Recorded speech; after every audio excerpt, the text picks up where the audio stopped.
There's a psychological trigger so powerful that when you activate it in a woman's mind, she'll start creating reasons to be near you. She'll find excuses to text you. She'll replay conversations with you in her head before she falls asleep. And here's the wild part. You won't have to touch her, chase her, or even compliment her to make it happen.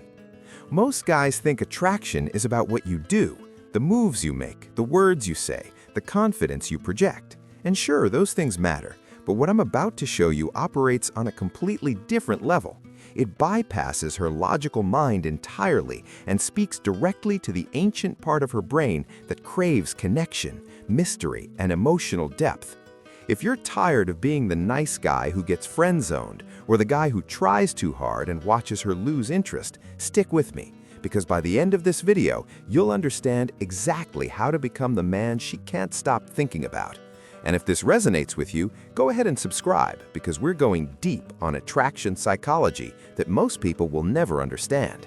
Here's what we're covering today. First, the psychological principle that makes this work and why it's more powerful than physical touch. Second, the 3 specific behaviors that activate this trigger without you appearing thirsty or desperate. Third, real examples of how this plays out in conversations so you can see it in action. And finally, the biggest mistakes guys make that kill this effect instantly, even when they're doing everything else right.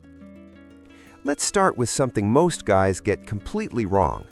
They think desire is created through pursuit, through showing interest, through making their intentions clear, and that's exactly why they fail.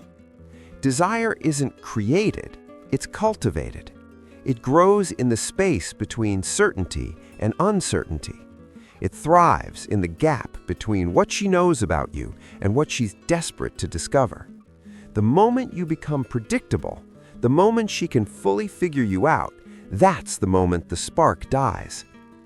Think about the last time you were genuinely captivated by someone, not just attracted, but mentally consumed. I'd bet anything that person wasn't an open book. There was something about them you couldn't quite pin down, a complexity, a depth, a part of their world you wanted access to but couldn't quite reach. That's the trick. Not manipulation, not games, but the strategic revealing of your inner world in a way that creates genuine curiosity rather than satisfying it all at once. Here's a story that illustrates this perfectly.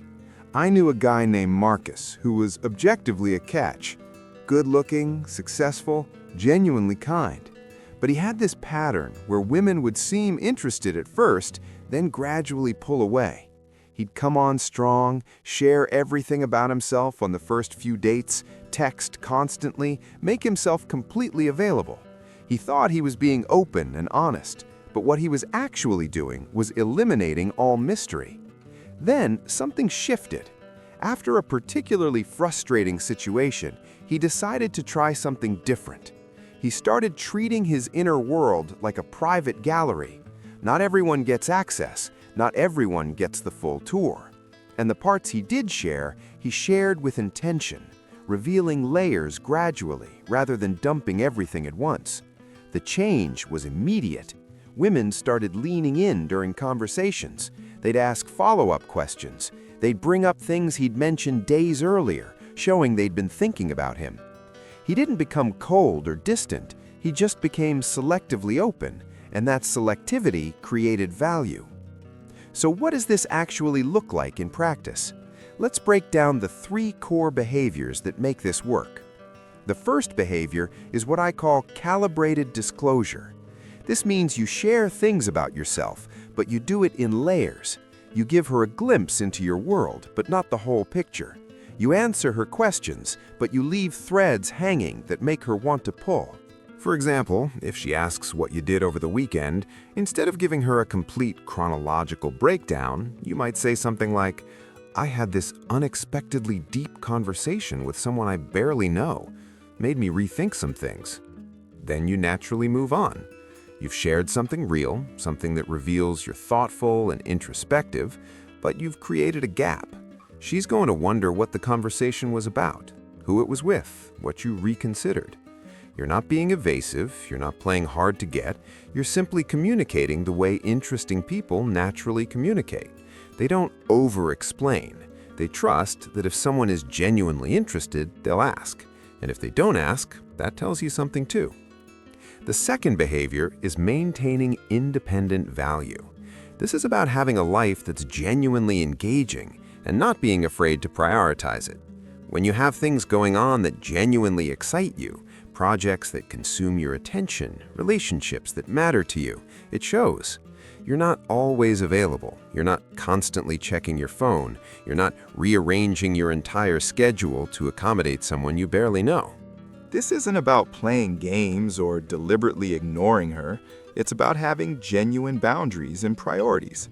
When you text her back 3 hours later because you were genuinely absorbed in something meaningful, that communicates more attraction than 1,000 well-crafted messages sent immediately. Here's why this works on a psychological level. Humans are wired to value things that are scarce, not artificially scarce, but genuinely valuable and therefore limited. When your attention, your time, your inner world are things that feel earned rather than freely given, they become more desirable. I want to be crystal clear about something though. This is not about being aloof or cold. It's not about ignoring her or making her feel unimportant. It's about being genuinely invested in your own life to the degree that you're not desperately seeking validation from hers. That's magnetic. The third behavior might surprise you. It's called emotional contrast. This is about showing her different sides of yourself in ways that feel authentic, not manufactured. Most guys present one consistent persona, the funny guy, the serious guy, the deep guy, and that's fine, but it's also predictable. What creates depth is contrast, being playful in one moment, then genuinely sincere the next, showing ambition and drive, but also being vulnerable about your uncertainties, being confident in your abilities while remaining humble about what you still have to learn. Women are drawn to complexity because complexity is human. It's real. When you allow yourself to be multidimensional, you become infinitely more interesting than the guy who's trying to maintain a perfect image. Let me give you a concrete example of how this might play out in conversation. You're talking to a woman you're interested in. She asks about your work. Instead of launching into your entire career trajectory, you might say, "I'm building something right now that honestly terrifies me, but that's how I know it matters." Then you ask her a question about her world. What did you just do? You revealed something real. You showed ambition, but also vulnerability. You created curiosity about what you're building without seeking validation or approval. And then you redirected the focus to her, showing you're not just waiting for your turn to talk. That's emotional contrast in action. You're not one-dimensional, you're not performing. You're letting her see the real complexity of who you are, in measured doses that create intrigue rather than overwhelming her with information. Now, before we go further, I want you to do something. Drop a comment below and tell me what's one thing about yourself that you usually keep private, but that would actually make you more interesting if you shared it strategically. I read every comment, and I'm genuinely curious about your experiences with this. All right, let's talk about how this actually plays out in real interactions, because theory is useless without application. Imagine you're texting with someone you've been on a date or two with. The conversation is good, but you want to deepen it without seeming too eager. She sends you a message asking how your day was. Most guys respond with either a boring "good, you?"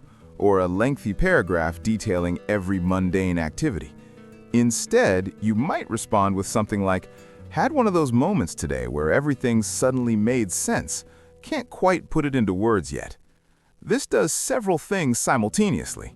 It shares something genuine, it shows you have depth and introspection, it creates a narrative gap that makes her curious, and it invites her to engage if she wants to, without demanding her attention. If she responds with curiosity, asking what you mean, you can share more. But you share it as a story, not as a data dump. You might say, "You know when you've been stuck on something for a while and then some random thing triggers a realization? Happened with something I've been working on. Still processing it." Notice what you're not doing. You're not seeking her validation. You're not asking her to solve your problems. You're not explaining every detail. You're letting her into your mental and emotional space, but only part way.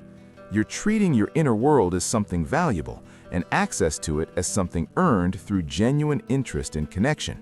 This same principle applies in person. Let's say you're at a social gathering and you're talking to a woman you find interesting. The conversation is flowing, but you want to create a deeper connection.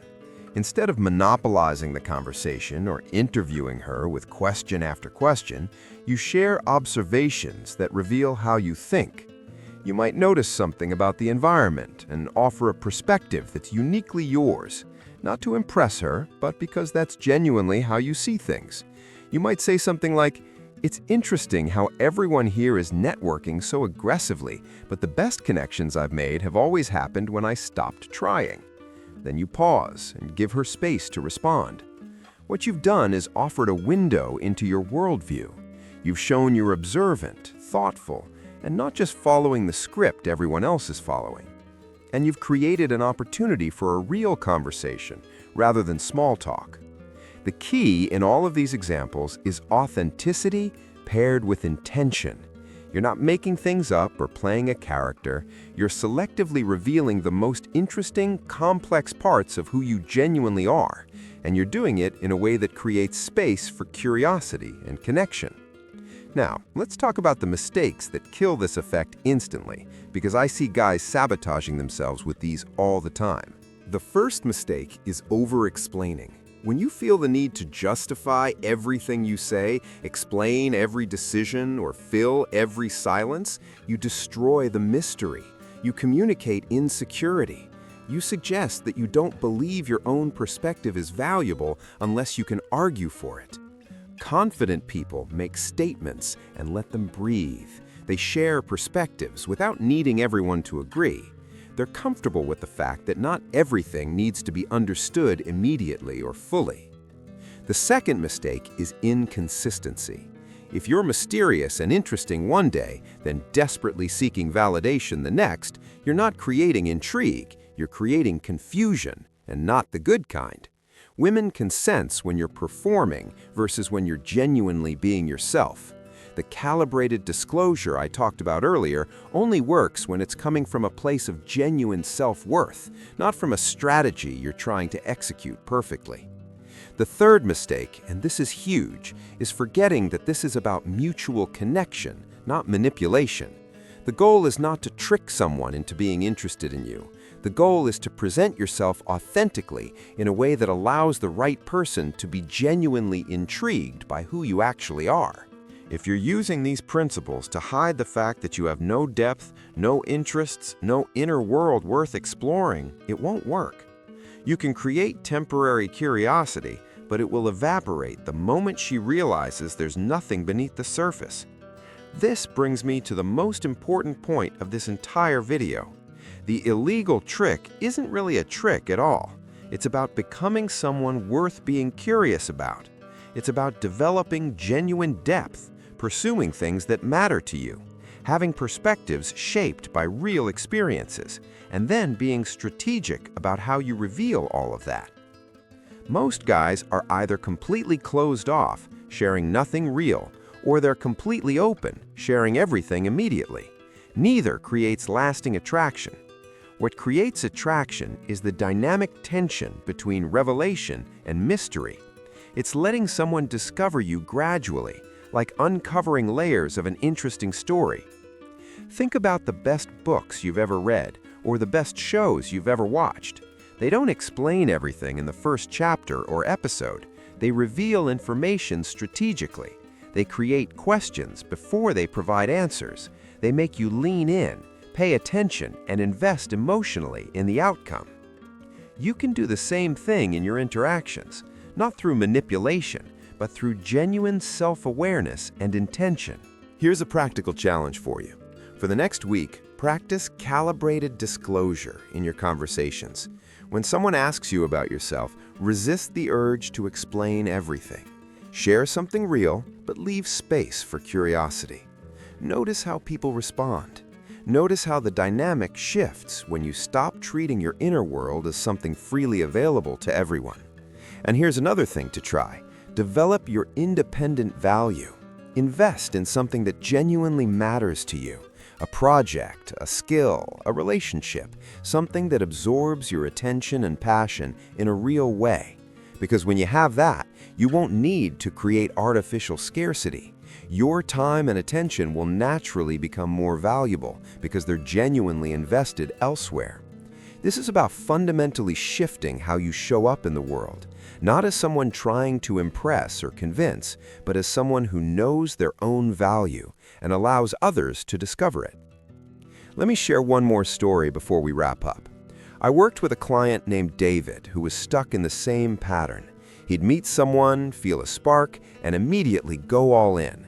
He'd text constantly, share his entire life story, make himself completely available, and every single time, the interest would fade.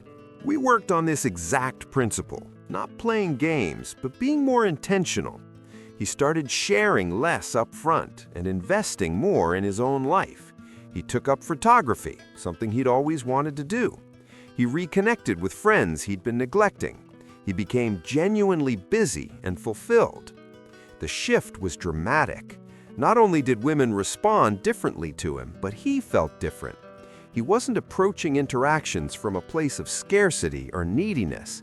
He was approaching them from a place of genuine interest and curiosity, but also from a place of contentment with his own life.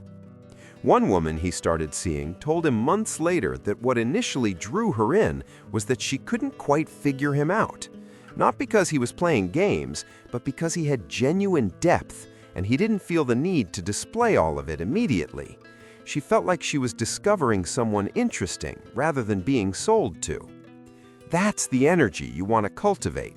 Not mystery for mystery's sake, but the natural intrigue that comes from being genuinely interesting and not being desperate for validation. So here's what I want you to take away from this. Attraction isn't created through pursuit or performance.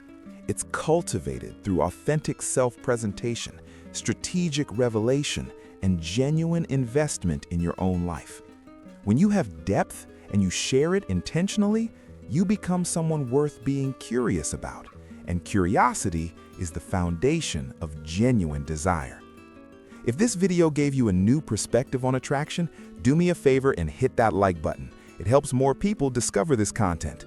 And drop a comment telling me which of these 3 behaviors, calibrated disclosure, independent value, or emotional contrast, you're going to focus on first. I want to hear about your experiences as you experiment with this. And if you want to keep learning about the psychology of attraction, confidence, and charisma, subscribe to the channel. We go deep on this stuff every single week, breaking down what actually works versus what people think works. Remember, you don't need to be someone you're not. You just need to be more intentional about how you reveal who you actually are.